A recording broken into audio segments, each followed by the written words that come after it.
नमस्ते, मैं हूं संजय दीक्षित और आप देख रहे हैं दी जयपुर डायलॉग्स। कृपया इस वीडियो को शेयर करें, लाइक करें, चैनल को सब्सक्राइब करें, बेल आइकॉन दबाते और साथ में आप डिस्क्रिप्शन पर जाकर लिंक को क्लिक करके हमें फाइनेंशियली सपोर्ट भी अवश्य करें। आपकी जानकारी के लिए ये शिवाजी महाराज की थीम वाली टी शर्ट है और ये काले और सफ़ेद दोनों रंगों में उपलब्ध है, both colours black and white. बात करते हैं मणिपुर की। सब लोग पूछ रहे हैं भाई मणिपुर में क्या हो रहा है। मैं आपको बताना चाहता हूं कि मणिपुर में कुछ विशेष नहीं हो रहा है। मणिपुर में वही हो रहा है जो आपने शाहीन बाग में होते देखा, जो आपने दिल्ली दंगों में होते देखा, आपने उसके बाद फिर किसान आंदोलन में जो कुछ होते देखा और उसके बाद फिर आपने बंगाल में जो कुछ होते देखा, वही मणिपुर में हो रहा है। ये अलग बात है कि मणिपुर में भाजपा की सरकार है तो वहाँ ये नहीं कहा जा सकता कि भाई हम क्या करें, हमारी सरकार नहीं है, आप लोगों ने हमारी सरकार नहीं चुनी इसलिए हम वहाँ कुछ नहीं कर सकते। ये नहीं कहा जा रहा है, उल्टा हो ये रहा है कि आप ये देखें कि इस समय वहाँ स्थिति ये है कि असम राइफल्स वहाँ अब कुछ अधिक कर नहीं सकती क्योंकि AFSPA जो है एफ्सपा वो अधिकतर स्थानों से हटा लिया गया है और जहाँ जहाँ से AFSPA हटा लिया गया है वहाँ असम राइफल्स का कोई रोल अब रह नहीं गया है अलावा एस्कॉर्ट सर्विसेज के। तो इसलिए जो लोग कह रहे हैं कि भाई असम राइफल्स कोई कुछ क्यों नहीं कर पा रही है, वो इसलिए नहीं कर पा रही है क्योंकि हमारी केंद्र सरकार अपनी अंतर्राष्ट्रीय छवि से समझौता करके AFSPA वापस नहीं लगाएगी। क्यों नहीं लगाएगी? क्योंकि हम शांति प्रिय लोग हैं और भले ही उस शांति का ठीकरा उठाने में हजारों लोगों की जान क्यों न चली जाए, भले ही 10-20 हज़ार लोग जो हैं उनको अपना घर क्यों न छोड़ना पड़े, जो हमारी शांति प्रिय छवि है अंतर्राष्ट्रीय वह बनी रहनी चाहिए। ये कहना है हमारे माननीय गृह मंत्री का और हमारे माननीय प्रधानमंत्री का। आप सभी जगह देख रहे हैं यही हो रहा है।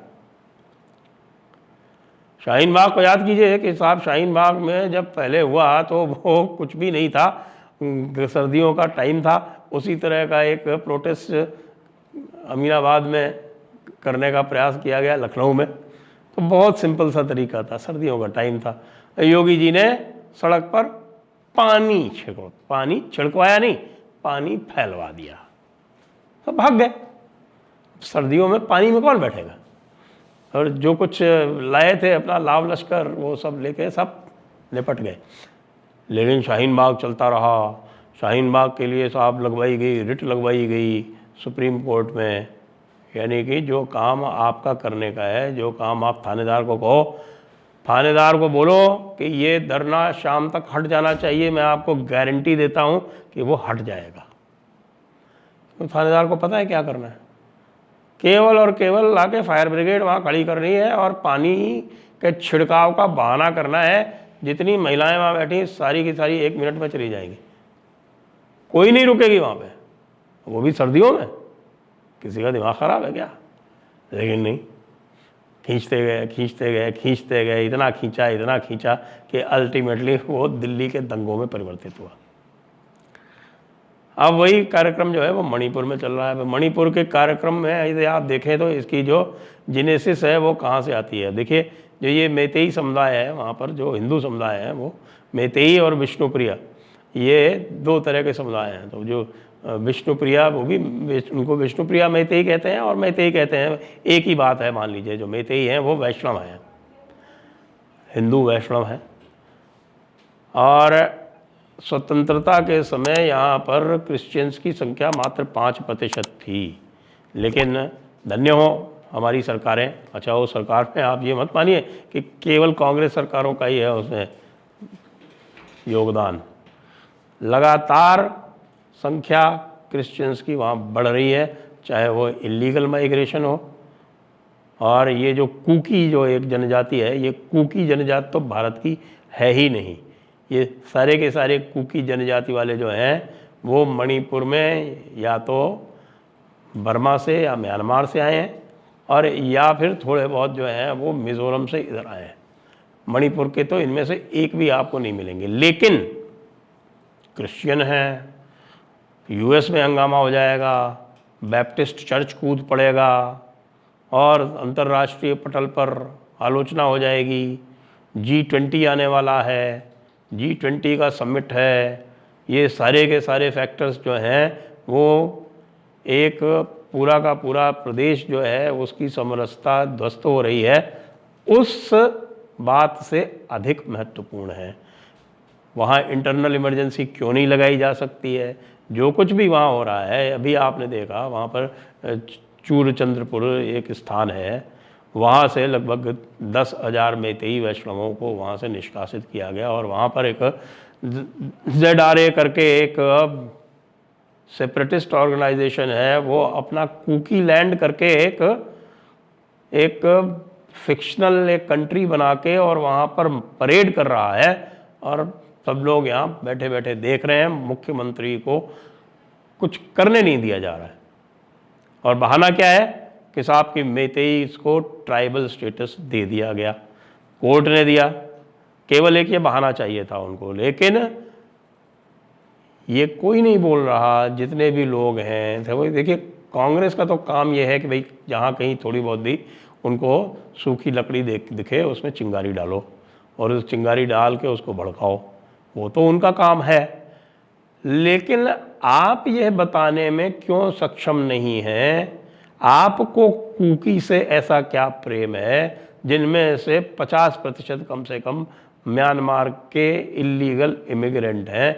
ये बताने में आपको क्या समस्या है कि मैतेई ऐसा समाज है कि उनको अंग्रेज़ों ने 1930 के दशक में जनजाति का स्टेटस ऑफर किया था, और उन्होंने उस समय इस पर इनकार कर दिया था, क्योंकि वो एक, मैं ये कह सकता हूँ कि वे एक अपना आत्मगौरव मानने वाला एक समाज था, आत्मगौरव से परिपूर्ण एक समाज था। ऐसा कभी हुआ है क्या? एक समाज और है तमिलनाडु में जो ये कह रहा है कि हम शेड्यूल कास्ट नहीं रहना चाहते, हम साधारण समाज में आना चाहते।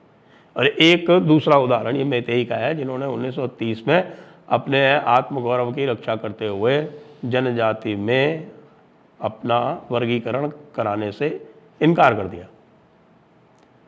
लेकिन जब मैतेई समाज ने देखा, क्योंकि उस समय उनको इस प्रकार के कोई संदेह नहीं था, क्योंकि वे मणिपुर में 95%, 90-95% हुआ करते थे। आज की डेट में वहाँ 40% क्रिश्चियन हो गए। तो अब उन्होंने देखा कि इस प्रकार से बढ़ता जा रहा है, और क्रिश्चियंस जो हैं उनको सब ट्राइबल प्लान में हर तरह का उनको प्रोटेक्शन मिल गया। वहाँ पर बैप्टिस्ट चर्च अपनी जड़ें चढ़ाता जा रहा है, और उसके बाद फिर उन्होंने राष्ट्रीय गतिविधियाँ आरंभ कर दी। राष्ट्रीय गतिविधियाँ आरंभ करके वो धीरे धीरे जो इम्फाल वैली है, जहाँ अधिसंख्य क्या लगभग 90% मैतेई वहाँ रहते हैं, उनके क्षेत्र में उनको तो आने की स्वतंत्रता है, लेकिन मैतेई उनके स्थानों पर नहीं जा सकते। तो जब उन्होंने देखा कि ये पूरा का पूरा ये जो जनजातीयकरण है और जो जनजाति का जो कानून है वह उनके लिए समस्या उत्पन्न कर रहा है, तब उन्होंने जो अपनी जिद थी पहले कि हम अपने आप को जनजाति नहीं कहलवाएंगे, वो उन्होंने छोड़ी।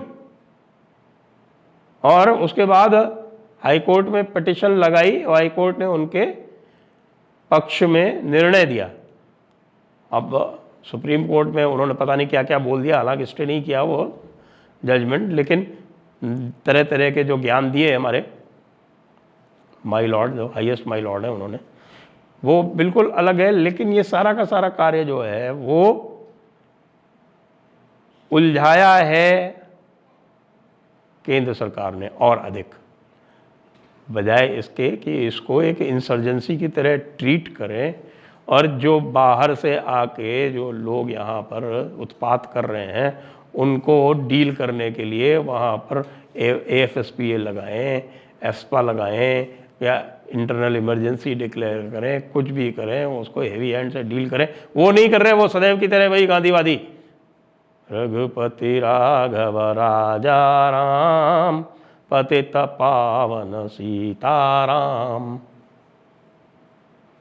Nobel peace prize, Nobel peace prize का प्राइज क्या दे रही है हमारी जनता, ये कोई नहीं सोचता। अत्यंत दुखद। इसके ऊपर हम विस्तार से चर्चा करेंगे। हम मणिपुर के ही कुछ लोगों को लाएंगे और अन्य लोगों को लाएंगे जो वहाँ की अच्छी जानकारी रखते हैं, और इस विषय में हम विस्तार में शीघ्र ही चर्चा करेंगे। जय हिंद, वंदे मातरम।